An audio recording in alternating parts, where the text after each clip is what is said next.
Bom dia, bom dia. Meu nome é Rafael, sou o diretor técnico da ST Química e vou apresentar um pouquinho sobre a parte de produto, né? O Marcelo apresentou nossa empresa rapidamente e eu vou mostrar um pouquinho nossos trabalhos, principalmente em cima do laboratório, né? Então, primeiro, os tópicos que eu vou comentar são 6 tópicos. Rapidamente eu vou falar cada um deles e entrar um pouco mais a fundo na parte técnica. Então, aditivo. Como o Marcelo comentou, a gente trabalha com aditivos, né? Geralmente são siliconados, não siliconados. Dentre eles tem nivelantes, antiespumantes, dispersantes, agentes ceológicos, umectantes. Uma linha bem completa de produtos, né? Sendo complementada com agentes ceológicos, nesse caso mais bentonita. Temos também sílicas pirogênicas e fosqueantes, não são bem aditivos, mas são produtos de alta performance. E ceras micronizadas. Então, o primeiro tópico que eu vou falar são aditivos para tinta para piso. Eu acho que vem de encontro com a região, então a gente fez uma palestra dedicada para a nossa região aqui de Fortaleza e explicando um pouquinho o que a gente tem para esses produtos, né? O Marcelo comentou um pouquinho que a gente tem resina epóxi, endurecedor, diluentes reativos, que são as matérias-primas base, né? E aqui eu vou falar um pouquinho da parte dos aditivos. Então, o que compõe um sistema para piso? Bom, a gente tem um substrato, a gente tem um primer, a cor e o top coat, né? O que precisa no primer? Basicamente uma aderência. Então o ponto principal quando a gente fala de primer seria a aderência. Então a aderência no substrato, no concreto, no piso. E aqui a gente indica basicamente o nosso AP 130. Quando a gente parte para o intermediário, já a parte de cor é um sistema que é mais carregado com cargas. Então a gente precisa de dispersantes bem eficientes e também agentes ceológicos para manter essas cargas em suspensão. A gente indica aqui 3 tipos, né, sendo um dispersante e 2 agentes ceológicos para esse sistema, sendo um deles uma bentonita. E quando a gente parte para o top coat, aí já é a parte mais técnica. A gente tem sistemas que são autonivelantes, então precisa de um silicone, de um antiespumante para deixar a superfície completamente lisa, né? Então a gente destaca alguns silicones, antiespumantes e nivelantes com foco em resina epóxi e PU, e dispersantes aqui a gente foca bastante no preto, no branco, no cinza, que são as cores que mais se utilizam, né? E, novamente, um agente geológico para segurar a sedimentação desses pigmentos e cargas. Então, como que a gente mantém uma superfície lisa, que seria o ponto principal aí da tinta para piso, né? Bom, a gente precisa de um top coat muito bem distribuído, então aqui a gente faz um teste em uma tinta branca, a gente demonstra um aditivo padrão de mercado e nosso comportamento de aditivo. Então ele tem uma fluidez melhor. Tendo uma fluidez melhor, a gente tem também uma distribuição melhor e uma performance melhor desse top coat. Aqui também uma dispersão de um cinza, não sei se está bem claro, mas dá para perceber que ele está completamente nivelado, né? Então resultado de dispersão uniforme, um nivelamento muito bom. E a parte de antiespumante, a gente entende, todo mundo que trabalha com tinta sabe que a espuma é um problema sério, então a gente trabalha em cima de antiespumantes focados para sistema epóxi, que foi esse estudozinho que a gente fez, né? Então, para a parte de piso seria isso, e eu destaco aqui na nossa região 2 linhas de aditivos principais que a gente acha que isso vai ser uma tendência. O aditivo anti-pichação, então são produtos que têm um comportamento de fácil limpeza, então aí quem pinta sabe, às vezes o cara picha uma fachada ou picha um muro, né? E com esse aditivo, em baixas concentrações, você consegue uma superfície que é fácil de lavar. A gente destaca também um outro umectante, que seria o ET 346, que ele se destaca pela propriedade de ser lavável. Então ele facilita também a limpeza de uma parede, né? Aqui novamente, então aqui o de trás era um sistema base solvente, é o LV 3700, e para a base d'água é o LV 3720. Ambos com o mesmo efeito, só muda realmente o sistema que eles estão sendo empregados. Puxando para a parte de sustentabilidade, que se tem falado muito aqui, a gente sabe que principalmente em decorativo se usa muito amônia ainda, é um produto muito agressivo e a gente traz ao mercado uma molécula que já é relativamente conhecida para reduzir o VOC ou até eliminar o VOC na parte da amônia, né? Então, o nosso objetivo aqui é reduzir a amônia ou eliminar a amônia. Então, o que a gente tem de benefício? Reduz o custo da sua fórmula, reduz o VOC, e reduz a quantidade de aditivos.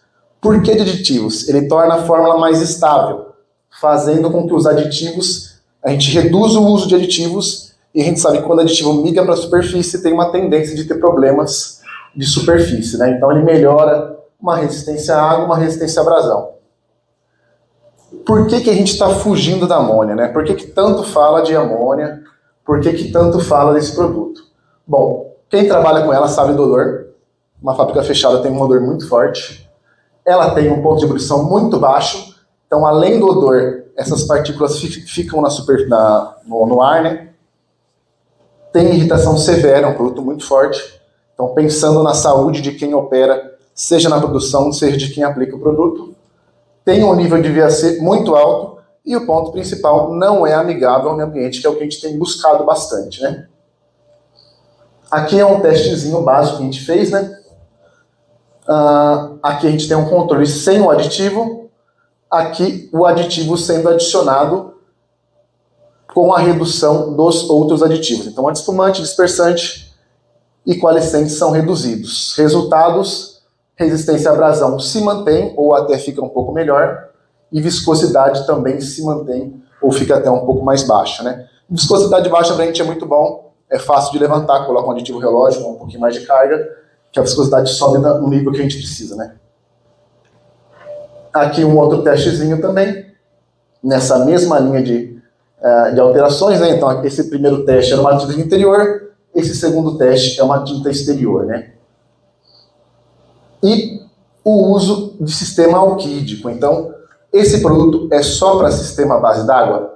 Não, é para sistema solvente também, e ele permite a incorporação de água no sistema solvente. O que quer dizer isso? Você reduz o VOC, reduz a evaporação de solvente, consequentemente a gente tem um produto mais competitivo, mais barato. Entendam, isso não é uma questão de economia, ou isso sim é uma questão de economia verdadeira. É um produto que tem performance e um custo para o cliente final reduzido. A dosagem para sistema alquídico de 0,2 a 1%, e a gente consegue incorporar aí de 20% a 30% de água nesse sistema. Aqui um exemplo de um teste, né? Então, colocando o produto, esses aditivos aqui em azul são nossos, e colocando o aditivo, quanto que você consegue incorporar de água nesse sistema aqui. Então, qual é a conclusão que a gente tem para esse aditivo? Bom, aditivo funcional, alta performance, reduz VOC. Melhora o processo de produção e aplicação, não só em termos de sustentabilidade, como também em termos de segurança para os operadores, né? É importante a parte amigável dele, estamos de acordo com o rumo que a gente está tentando tomar, né? E para tintas econômicas, super econômicas, você consegue incorporar água. Então você vai reduzir o seu custo de produção sem influenciar a qualidade do produto, que é o ponto mais importante. E não existe nada tão maduro quanto esse produto para reduzir a amônia ou para eliminar a amônia. Então é uma excelente opção para quem trabalha com amônia nos mais diversos sistemas, né? Uma outra linha de aditivo que aqui a gente percebeu que tem bastante necessidade, é uma tendência muito grande, são os repelentes de água, né? A gente sabe que hoje a água é um dos produtos que mais dificultam ou que agridem os substratos, né? Então, o que a gente tem que fazer? Bloquear essa água. De que forma que a gente bloqueia a ação da água num substrato ou numa tinta? Então, a gente usa aditivos que são repelentes de água, também pode ser, em alguns casos, repelentes de óleo também. E isso vai nos mais diversos substratos, né? A gente tem concreto, tem pedra, a gente tem telha, telhado, até gesso, madeira e tinta, que também é uma tendência futura, né? Então, como é que é o mecanismo dele, né? Essas moléculas desses agentes são menores que os poros do substrato, então facilitam que eles adentrem nesse substrato. Dessa forma, eles criam uma camada interna protetora. Um substrato sem nenhum tipo de tratamento, ele aceita a absorção da água, e essa água obviamente tem que sair. A hora que ela sai, ela começa a danificar o substrato. O que a gente faz com esses produtos? Eles bloqueiam ou reduzem muito quanto dessa água entra. E quando entra, eles fazem uma reação para neutralizar essa água ali dentro. Então, ele vai ser eterno? Obviamente que não, mas ele vai reduzir bastante o tempo de você ter que reaplicar uma tinta ou quanto tempo essa tinta vai durar. Ela vai aumentar muito. Isso, obviamente, isso sim é um conceito de uma tinta econômica. Não do preço, e sim o quanto que ela vai durar essa tinta. Quanto o cliente final vai ter que colocar de novo ou refazer essa pintura. Então é esse o conceito que a gente tanto comenta de ser um produto econômico, sem olhar muito a questão do preço em si do produto, né? Aqui um teste prático que a gente fez. A gente aplicou um produto, um substrato, esperou 28 dias para fazer um teste mais exato. Eu sei que, claro, isso é um período muito longo, mas foi só para o teste. E aqui o quanto da dosagem do nosso aditivo reduziu a absorção dessa água. Então ali com 2, 1,5, 2, você despenca aí 1/3 de quanto iria absorver essa água.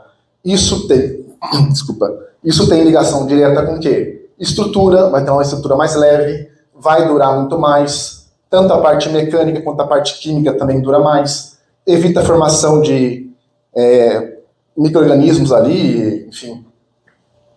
Nesse sentido, aqui são 2 produtos que a gente fez um testezinho, então, emulsão base d'água, pós-tratamento e é um sistema de impregnação. Então, isso daqui você tem uma pedra e vai tratar essa pedra, ou tem uma telha, trata essa telha. Então, aqui uma diluição bem rápida, você pega o nosso produto, dilui 1:20, 1:40, 1:60, 1:80, e você vê o efeito que ele dá de proteger esse substrato. 2 outros produtos, 2 outras emulsões, essas têm um efeito gota superior, então você percebe dentro do mundo de repelentes de água, a gente sempre fala do efeito gota, né? Quanto maior esse ângulo, maior a repelência. Então aqui é um substrato sem nenhum tipo de tratamento, aqui o mesmo substrato com esse tratamento. Então, a gente percebe claramente que não absorve, né? Se você pegasse essa peça e virasse ela, essas gotinhas iam todas descer. Aqui um outro produto agora para sistema base solvente, né? Então, aplicando o produto aqui e o resultado de uma superfície sem tratamento com uma superfície com tratamento. Então, você joga o produto, ele basicamente escorre. E por fim, chegando na parte da tinta, que interessa a vocês bastante também, o que eu consigo fazer? Eu consigo colocar esse produto na tinta ou é só um pós-tratamento? Sim, hoje em dia tem produtos que você consegue incorporar na tinta. Então são moléculas, silicone, um pouquinho de silano também nessa molécula. Então aqui a gente faz um teste.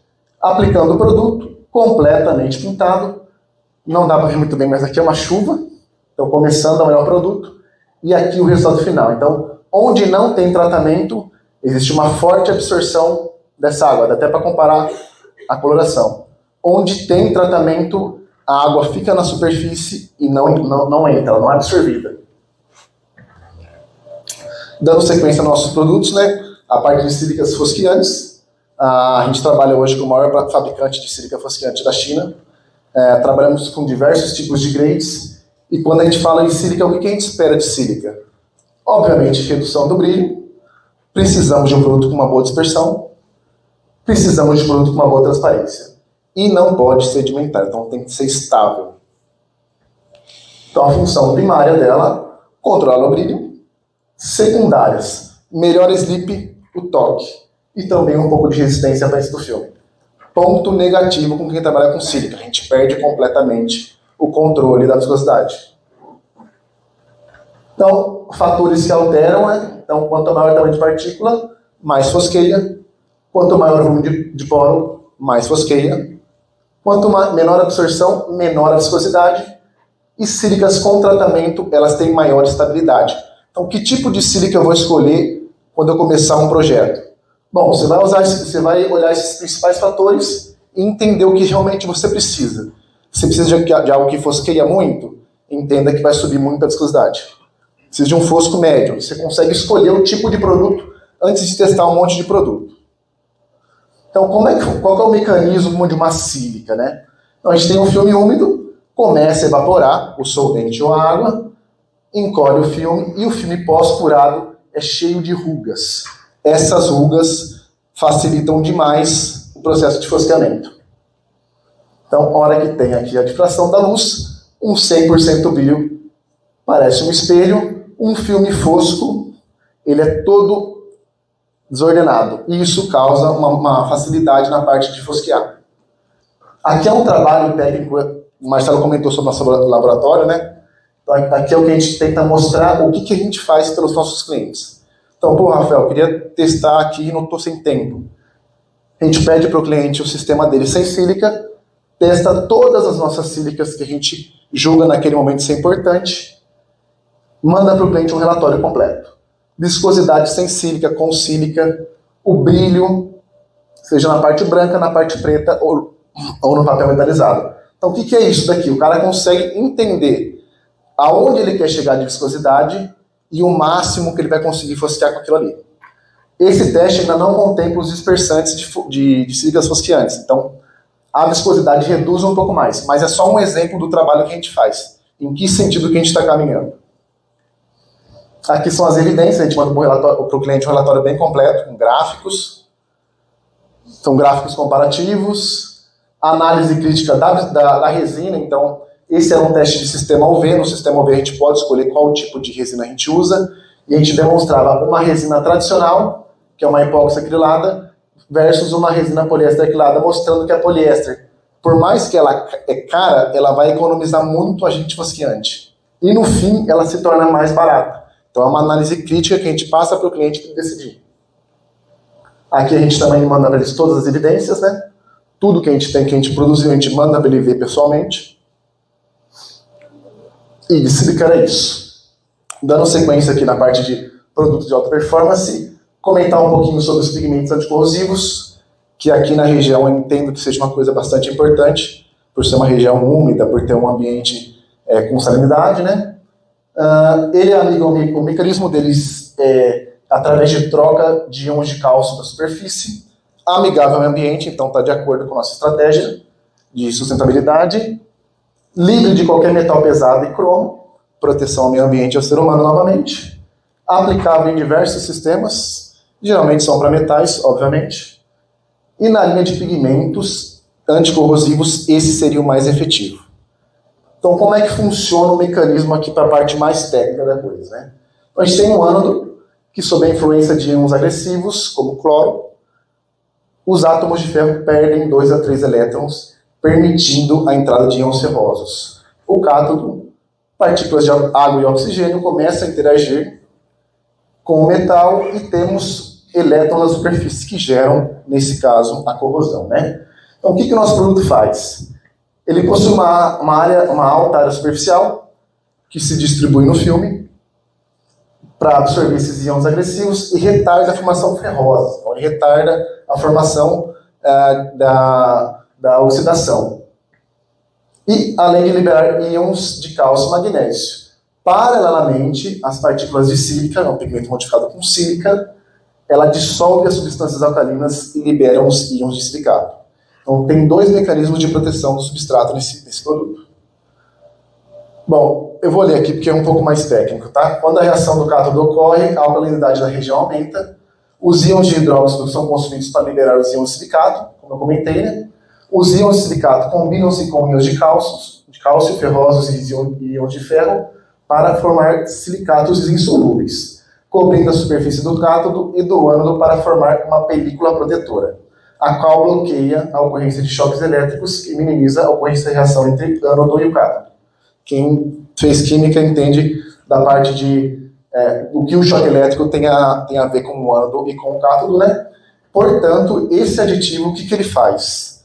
Além de atingir um efeito antiferrugem, ele faz isso de maneira física, criando um bloqueio, e de maneira química, reagindo nas partículas que estão ali dentro. Aqui é um teste básico que a gente fez no laboratório, formulou um produto, só para exemplificar, e aqui são os resultados. Então, o alumínio trifosfato, que é um famoso anticorrosivo, contra o nosso produto 1 para 1 misturado, e só o nosso produto. Vocês percebem que aqui ele tem uma maior acentuação de oxidação e até umas bolhas, que a gente considera que é o problema. E o nosso, ele não tem isso, né? Isso é um sistema primer epoxy. Aqui um outro sisteminha, primer epoxy e PU base d'água. Novamente você vê aqui a existência de crateras. E no nosso não teria nada aqui. E por fim, para sistema base solvente também, aqui já é um pouco mais claro, né? Aqui seria o controle sem nenhum tipo de aditivo anticorrosão e a evolução dos aditivos de anticorrosão. O que realmente cada um faz, né? Então você percebe pontos acentuados além da corrosão. Novamente o autocontrole, que é um pouco mais fácil de identificar. E chegando na parte de bentonitas reológicas, trabalhamos hoje com 3 linhas de produtos. Então, temos as sílicas pirogênicas, que são produtos reológicos, temos as bentonitas e temos agentes reológicos à base de ureia, né? Então, na parte de sílica, a gente tem bem completo sílicas hidrofóbicas e hidrofílicas. Na parte de bentonitas, variação em função da polaridade do sistema. E aqui mais um relatório técnico mostrando novamente o que nosso laboratório faz. Então, a gente pega um produto do cliente, faz um teste comparativo, apresenta para ele testes como fineza, viscosidade e brilho, sedimentação e o aspecto. Então, mostrando o que é um produto com sedimentação e o que seria um produto sem sedimentação. Então, tudo isso é o que o nosso laboratório tenta oferecer para o cliente. Na parte de agente geológico base ureia, a gente tem um base solvente, um base d'água. A vantagem de usar esse produto é, quando a gente trabalha com sílica ou com bentonitas, são produtos em pó. A sílica ainda é muito pior, né? Então a gente tem que fazer uma solução desse produto. É um processo a mais para a fábrica, claramente. Esse produto é o quê? Já vem líquido, então você incorpora diretamente, facilitando todo o seu processo. Custo. Hoje em dia são produtos, se você souber formular, ficam meio que elas por elas e você vai ganhar em produtividade. Então ele se torna um produto até mais econômico, né? O econômico real, não só olhando o preço. E aqui seriam algumas tendências novas, né? De bentonitas para sistemas base d'água. A gente sabe que o imobiliário é muito forte em base d'água. Então a gente tem 2 produtos, né? Na linha de tinta decorativa. O que a gente promove com esses produtos? Tem uma redução de custo frente aos ésteres de celulose, que a gente sabe que são muito comuns. Tem performance anti-escorrimento melhor. Tem melhoria no manuseio e tem uma performance antissedimentante muito melhor. Esses dois estão bem ligados, né? Anti-escorrimento, antissedimentante. Tem um comportamento reológico ligado com isso. Aqui, taxas de cisalhamento. Então, o quanto esse produto, qual que é o comportamento químico que ele tem. Esse comportamento químico, nesse caso, é um pseudoplástico. Então, quanto mais a gente agita, mais despenca a viscosidade. E aqui, um exemplo prático de teste, né? Então, uma tinta com 0,2 de éster de celulose, temos a fluidez aqui e o pot life dela, ruptura de camada. E aqui quando você mistura, lembrando, não é um produto para substituir completamente os ésteres de celulose, é um parcial para melhorar a performance do produto. Uma fotinha usando o éster de celulose, sob as mesmas condições, e usando um mix dos produtos. Você percebe que o escorrimento, o quanto essa massa isolante térmica, ela se adere na parede. Aqui, mais uma vez, então, uma argamassa fina sobre cimento e tinta latex. Então, comparativos aqui de 0,4, e a gente vai fazer uma mescla, né? E ver o quanto que a gente ganha de performance. Então, o 0,2 tem excelente performance em termos de ruptura, e o 0,3 melhor ainda, né? O único problema de usar 0,3 é que você reduz muito o pot life. Então, tem aplicações e aplicações que vão poder ser utilizadas. E aqui um exemplo prático do que eu estou falando. Então, meio a meio, mais um pouquinho de éster de celulose e sozinho o éster de celulose. Então, ela tem esse comportamento de segurar ainda mais o produto que está sendo fixado. Aqui a relação dela com viscosidade. Então, com pouquíssima quantidade, pouquíssima, 0,1, não é um produto caro e tem pouca quantidade, ele faz um bom efeito, o quanto essa viscosidade ela sobe. Aqui exemplificando de maneira mais prática, então o quanto que a gente consegue chegar em termos de cisalhamento, então o produto parado e o produto em agitação, quanto que a gente consegue aumentar. Então o que eu estou querendo dizer com isso? O produto parado tem mais do que o dobro de viscosidade. O produto em agitação é praticamente igual. Então você ganha na lata fechada e quando vai utilizar, você chega no mesmo ponto que você estava antes. Então, gente, essa foi a palestra. Desculpa, foi um pouquinho longa. Tentei abordar alguns pontos que são relevantes para a região. Espero que vocês tenham gostado e conheçam mais a SQ Química, entendam o serviço que a gente faz. A gente quer ser muito mais que um distribuidor, ou um fornecedor de vocês, a gente quer ser uma empresa que proporciona para os clientes uma facilidade. Então, provedoras de soluções. Obrigado.